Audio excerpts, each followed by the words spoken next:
अस्सलाम वालेकुम नाज़रीन। 18 साला लड़की की 70 साला बुजुर्ग के साथ शादी। अब ये होता क्या है, ये कचहरी में जाते हैं, वहाँ निकाह करवाने के लिए जैसे ही पहुँचते हैं तो उनके सामने जो वकील बैठा होता है, वकील वीडियो भी बनाता है और ख़ातून से पूछता है कि आप यहाँ क्यों आई हैं। तो ये 18 साला लड़की बताती है कि मैं शादी के लिए आई हूँ, निकाह करने आई हूँ। तो उससे पूछा जाता है कि तुम किसके साथ निकाह करने के लिए आई हो। वो मुस्कुराती है, शर्माती है और अपने साथ बैठे उस 70 साला शख्स की तरफ इशारा करती है कि मैं उसके साथ निकाह करने के लिए आई हूँ। तो वो उस शख्स की तरफ देखा जाता है, वो भी बड़ा शर्मा रहा होता है। फिर लड़की से पूछा जाता है कि क्या तुम पे कोई ज़बरदस्ती है।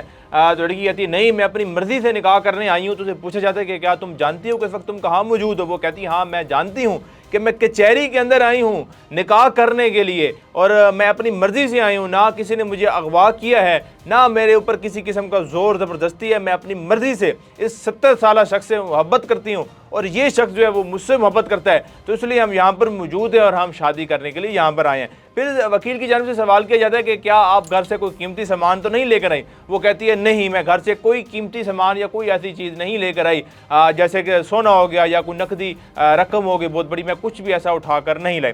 फिर बुजुर्ग से वही सवाल किया जाता है कि क्या आपके ऊपर कोई ज़ोर ज़बरदस्ती तो नहीं है। बुजुर्ग कहता है कि नहीं, मैं अपनी मर्ज़ी के साथ इस लड़की के साथ शादी कर रहा हूँ। तो ज़ाहिर है अब ये एक किस्म की कोर्ट मैरिज थी। तो मेरे ख्याल में वालिदैन को सोचना, देखना, समझना चाहिए कि आप लोगों के बच्चे अगर कहीं बाहर जा रहे हैं, किसी के साथ राब्ते में है, कोई फ़ोन इस्तेमाल करें तो वो किस तरह लोगों के साथ राब्ते में है, किस तरह लोगों के साथ बात करें। अब ज़ाहिर है तकरीबन ये जो निकाह हुआ है इसके अंदर 10,000 रुपये हक महर जो है वो मुख्तस किया गया है और किसी किस्म की कोई सिक्योरिटी नहीं और किसी किस्म की कोई ये कह लें कि लाइफ को लेकर या आगे फ्यूचर को लेकर किसी किस्म की कोई तहफ़्फ़ुज़ नहीं। अब ये शख्स जो है 70 साल शख्स ज़ाहिर हो सकता है पहले से भी शादीशुदा हो, पहले से भी इसके बच्चे हों। अगर इसके ऊपर खुदा ना खास्ता बच्चों की तरफ से प्रेशर आ जाता है कि तुमने जो है अपनी बेटी की उम्र के साथ शादी कर ली है, इसको छोड़ दो, इसको तलाक दे दो, तो उस बच्ची का जो कि ज़रा 18 साल की है, जो कि शायद जज्बात में आकर ये फैसला कर बैठी है और घर से फरार होकर उसने शादी कर ली है, तो उसका क्या बनेगा। तो मेरे ख्याल में वालिदैन को भी सोचना चाहिए और बच्चों को भी अब सोचना चाहिए कि जो बच्ची 18 साल की,